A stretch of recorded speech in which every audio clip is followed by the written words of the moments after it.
Hi, and welcome to Finding Your Way Through Therapy. I am your host, Steve E.20. I'm an author and mental health counselor. Are you curious about therapy? Do you feel there is a lot of mystery about therapy? Do you wonder what your therapist is doing and why? The goal of this podcast is to make therapy and psychology accessible to all by using real language and straight-to-the-point discussions. This podcast wants to remind you to take care of your mental health, just like you would your physical health. Therapy should not be intimidating. It should be a great way to better health. I will demystify what happens in counseling, discuss topics related to mental health, and discussions you can have with your therapist. I also want to introduce psychology in everyday life, as I feel most of our lives are enmeshed in psychology. I want to introduce the subtle and not so subtle ways psychology plays a factor in our lives. It will be my own mix of thoughts as well as special guests. So join me on this discovery of therapy and psychology. Hi, and welcome to episode 20 of Finding Your Way Through Therapy. I am Steve E.20. If you haven't listened to episode 19, I urge you to do so. It was an awesome conversation with Sarah Terpstra. We talked about money and how it affects mental health and how we can alleviate some of the stressors that we have in regards to mental health with money. And I really thought that Sarah had a lot of good points. She was very open and honest, and I loved the conversation that we had. And I hope that you get a chance to listen to that. Today, I want to talk about what turns out to be probably a precursor to a lot of the conversations I'm going to have in the future episode. And it's about trauma and PTSD. I think that sometimes people mix up those terms and they say that it's kind of the same, which it is to a certain extent, but it really isn't. So let's start off by defining trauma. Trauma is a response to an event that was very, very stressful for a person. It could be a natural disaster, could be a war zone, could be an accident, could be something that you experienced, could be something you saw, but it has a very limited definition. So when you look at post-traumatic stress disorder or PTSD, and I'll use the terms interchangeably, it's a lot different because PTSD is a diagnosis. And the diagnosis criteria is as follows: exposure to actual or threatened death, serious injury, or sexual violence. The person directly experiences the event or witnesses it or learns about the traumatic event happening to someone else. It is an experiencing a repeat or extreme exposure to the aversive event. And the criteria also includes what happens afterwards, which is recurring involuntary, intrusive, distressing memories of the actual event, recurring distressing dreams or nightmares, as some people would say, dissociative reactions. And I could do a whole show on dissociation, but I will keep it as such for now. An intense or prolonged psychological stress at exposure to internal or external cues that symbolizes or resembles that aspect of that event, and physiological reactions that are due to internal or external cues to what happened. The other thing that could happen is person, which is another criteria, avoidance of the distressing memories, thoughts, or feelings or areas that it occurred, and an avoidance or efforts to avoid extreme reminders. So I don't want to go through every single one of them. I actually feel like I did too much already, but that is the diagnosable criteria for PTSD.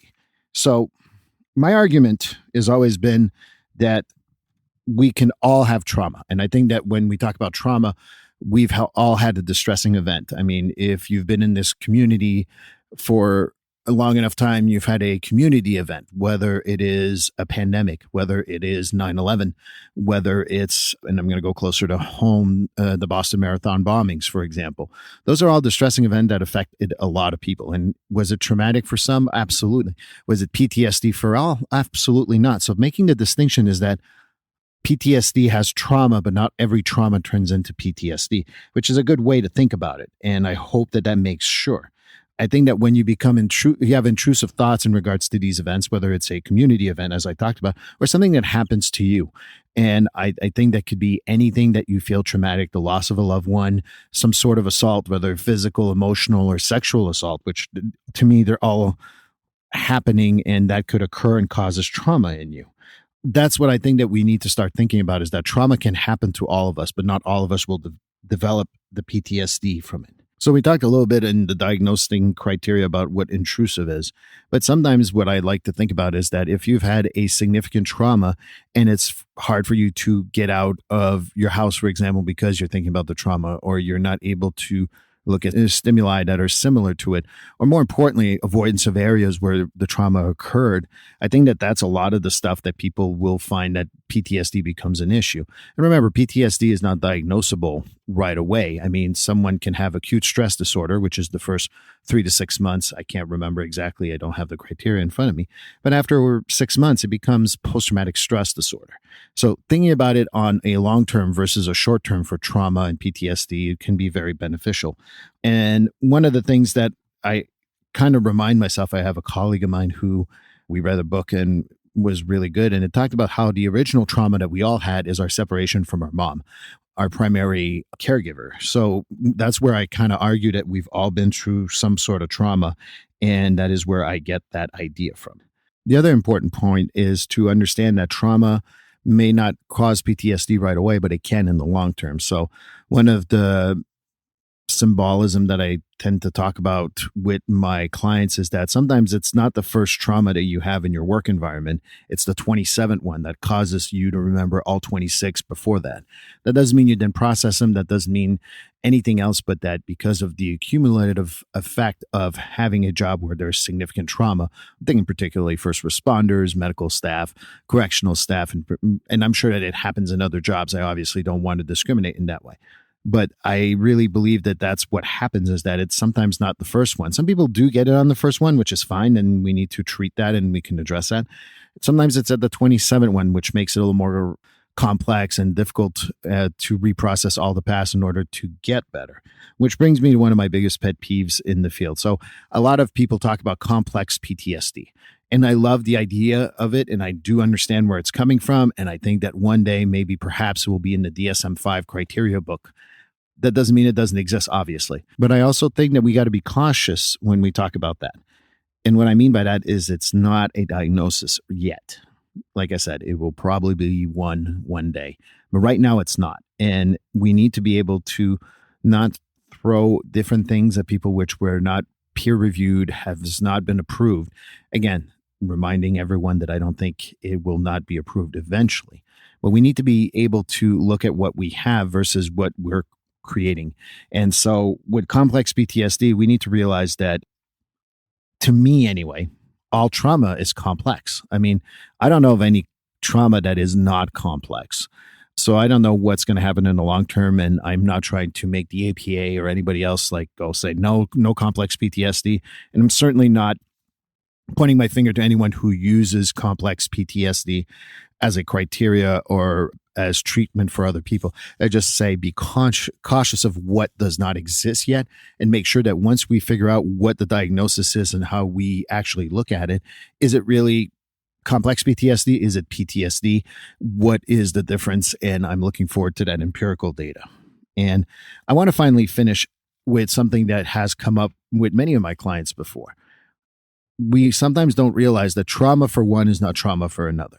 And maybe for you, trauma is seeing a dead animal on the side of the road because you think about your own cats or dogs or animals that you love. And maybe you're someone who believes in like the sanctity of life for animals, including animals and not only humans. So it is difficult for you and makes it hard to process. No one stopped and so on and so forth. And that's your trauma. For some people, it's, seeing something very horrific, whether it's a murder, being sexually assaulted, or being involved in a very horrific accident, and that causes trauma. What's important is that what's PTSD for you or trauma for you may not be for another person. Some people have different resilience. And one of the things that happen a lot with my clients is they judge themselves for not having the same resilience as their friend in the car accident or what have you.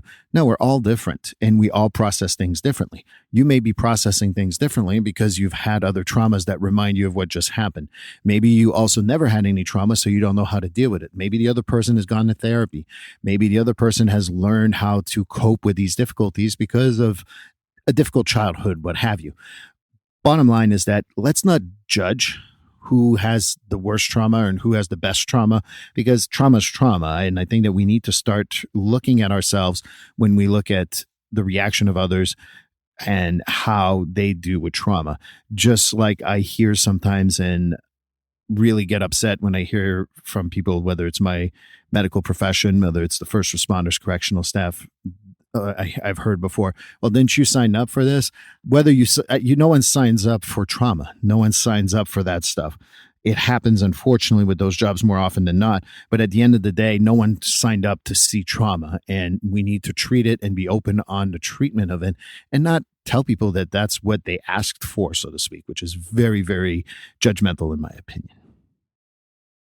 Next week on episode 21, probably is going to be my most exciting episode. No offense to anybody else that I've had in a long time. Not only is it going to be complex because I'm going to have three people in the same room, I'm going to be recording with Cara Terrell and Bill Dwinells on crisis work and how it affects us, clients, and the things that we hope that can change in the crisis world, because we've worked, I think if I combine all our years, it'd be over 50 years in the crisis world. So I'm very excited about that. Looking forward to talking to them, and I hope you enjoy the episode too. Don't forget to like and subscribe to this podcast on your favorite platform. Make sure to also kind of like put a little comment if you're really enjoying it. It makes me feel happy to see those and also helps my ratings and things like that. So I beg of you to write something on your favorite platform in regards to this great podcast that you've been enjoying for over 20 episodes now. Also, just want to mention as a disclaimer that this does not constitute advice. And if you need professional help, please do so, as this is not professional help, but rather information and entertainment.